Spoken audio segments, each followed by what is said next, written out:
Hello, and welcome back to Resilient Walk. If you found your way here tonight, perhaps you're carrying the weight of something unfinished. Maybe it's that project sitting half complete on your desk, the relationship that never quite found its rhythm, or simply the feeling that you yourself are somehow not done yet. Not ready. Not enough. Before we begin our journey together, if this space brings you even a moment of quiet comfort, I invite you to like this video and join our gentle community by subscribing. And in the comments, share with us one small thing, however incomplete or imperfect, that brought you a spark of joy today. It might be the first few notes of a song you hummed, or the way morning light fell across an unmade bed. Now, settle in. Close your eyes if you can.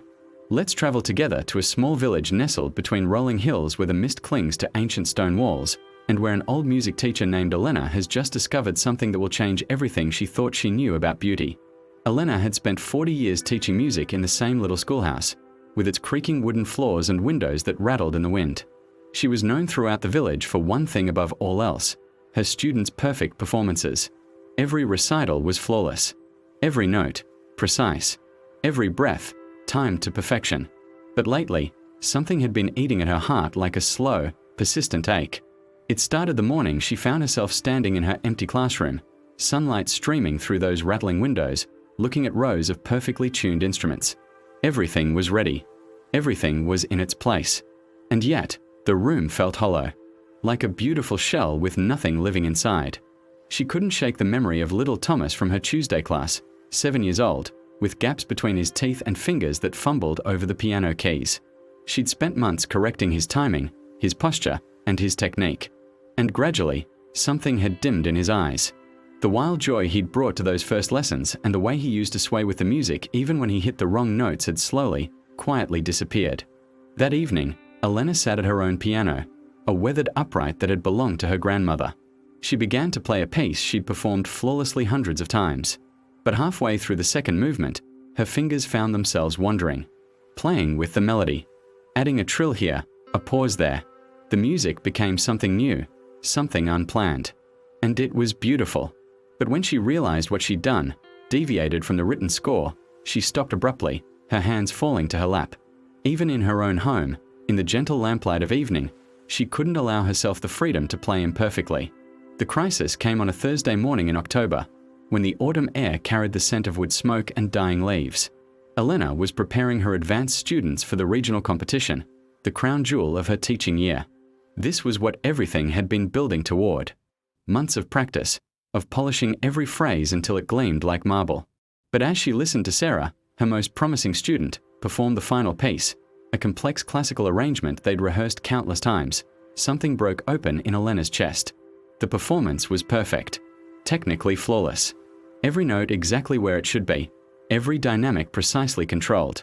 Sarah's face was a mask of concentration, her body rigid with the effort of maintaining that perfection.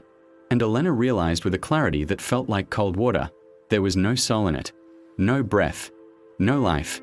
After Sarah finished, Elena found herself asking quietly, "How did that feel to you?" Sarah blinked, surprised. No one had ever asked her that before. "I think I hit all the right notes." "That's not what I asked," Elena said gently. That afternoon, Elena walked the hillsides around her village, past the old stone walls where wildflowers grew in the cracks, where ivy had claimed abandoned cottages and somehow made them more beautiful, not less. She thought about the music that lived in these hills, the sound of wind through the trees, the irregular rhythm of her footsteps on the uneven path, the distant lowing of cattle in fields below. None of it was perfect. None of it was planned. All of it was heartbreakingly beautiful. When she returned home that evening, Elena sat at her grandmother's piano and did something she hadn't done in decades. She closed the sheet music. She placed her hands on the keys, and she began to play nothing in particular, just what wanted to come. The music that emerged was rough around the edges, full of hesitations and unexpected turns. Her left hand found rhythms her right hand had to catch up with.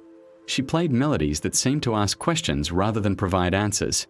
And for the first time in years, Elena felt like she was truly making music.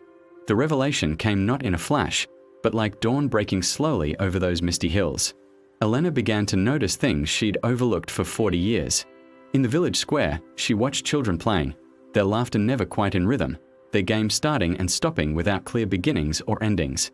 And yet their joy was complete, uncontainable. She visited the old cathedral where her friend Maria, the organist, was practicing. But instead of the usual hymns, Maria was improvising, weaving traditional melodies with jazz progressions she'd learned decades ago, letting her fingers explore spaces between the notes she'd never written down. "I've been doing this every morning for years," Maria confessed when she noticed Elena listening. "Just playing with the music, seeing where it wants to go instead of telling it where it has to be." But what about the congregation? Don't they expect? "They expect to feel something," Maria said, her hands still moving softly over the keys. "And feeling, Elena, feeling lives in the spaces between certainty, in the breath before the next note, in the pause that makes you lean forward, wondering what comes next." Elena began to understand that she had been teaching her students to become beautiful machines, precise, flawless, and utterly predictable. But music, real music, was more like weather, like the way sunlight moves through water, like the way a heartbeat occasionally skips, and that skip is not a flaw but a reminder that something alive is beating in there. She thought about her grandmother, who had played that old upright piano with hands gnarled by arthritis, never hitting the notes quite the way they were written. But when grandmother played, people gathered. They hummed along.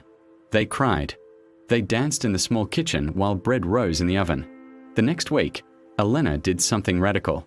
She asked Thomas to play for the class exactly the way he wanted to, not the way she taught him, but the way the music felt to him. His small hands found the keys with that old enthusiasm she remembered. He swayed with the rhythm. He added extra notes that shouldn't have worked but somehow did. When he hit a wrong chord, instead of stopping to correct himself, he played it again, then found his way back to the melody through a path no composer had ever written. The other students leaned forward, listening, not to judge whether he was right or wrong, but simply to listen, to be carried along by his joy. When Thomas finished, the room was quiet for a moment. Then Elena began to clap, not the polite applause of a completed lesson, but the spontaneous celebration of something beautiful that had just been born in that moment, in that room, never to be exactly repeated. "How did that feel?" she asked Thomas. His whole face lit up. "Like flying," he said, "but flying that knows where home is." Elena's teaching began to change, slowly at first, like ice melting at the edges of a pond. She started each lesson not with scales and technique, but with a simple question: "What is your heart curious about today?" She taught her students to listen not just to the written music, but to the silence around it, to the breath that gave it life, to the story their own hands wanted to tell. Some parents worried. Shouldn't they be learning discipline? Proper form? "They are learning something more important," Elena would say gently. "They're learning that they have something unique to offer the world. Something that exists only in the space between their heart and their hands. Something that can't be copied or perfected because it belongs completely to them." The regional competition came and went. Elena's students didn't win first place that year, but something more beautiful happened. They played with a joy and authenticity that filled the auditorium like sunlight. Parents wiped away unexpected tears. Other teachers asked Elena quietly, "How do you get them to play like that? Like they mean it?" After the competition, Elena found herself sitting at her grandmother's piano as the evening light faded.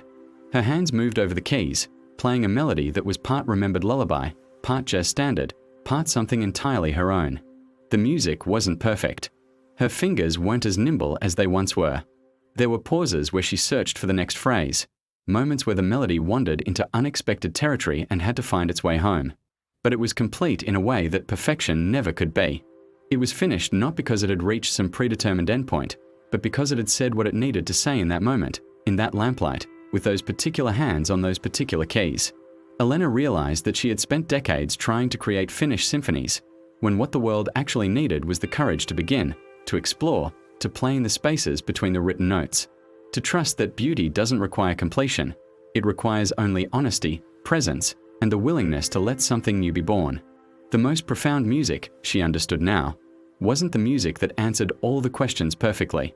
It was the music brave enough to ask new questions, to leave some phrases unresolved, to trust the listener to complete the conversation in their own heart. Years later, long after Elena had retired, former students would return to visit her. They would sit at that old upright piano and play, not the perfect recital pieces she had once demanded, but the music that lived in their own hearts now. Jazz and folk songs, classical pieces played with personal inflection, compositions they'd written themselves.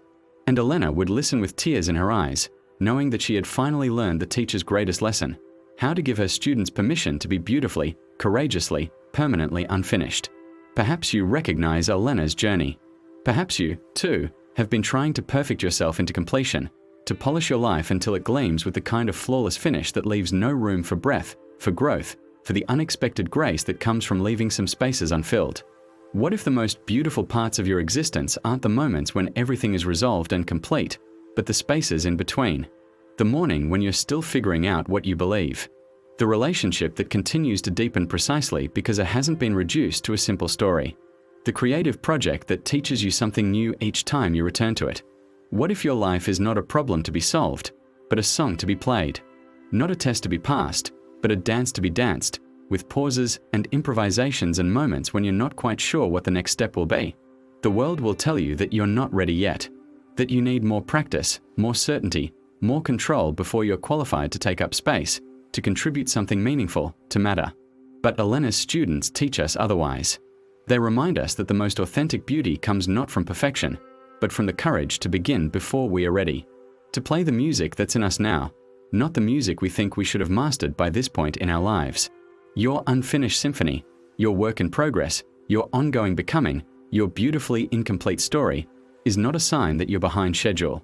It's not evidence that you're failing at life. It's proof that you're still alive, still growing, still discovering what you're capable of creating.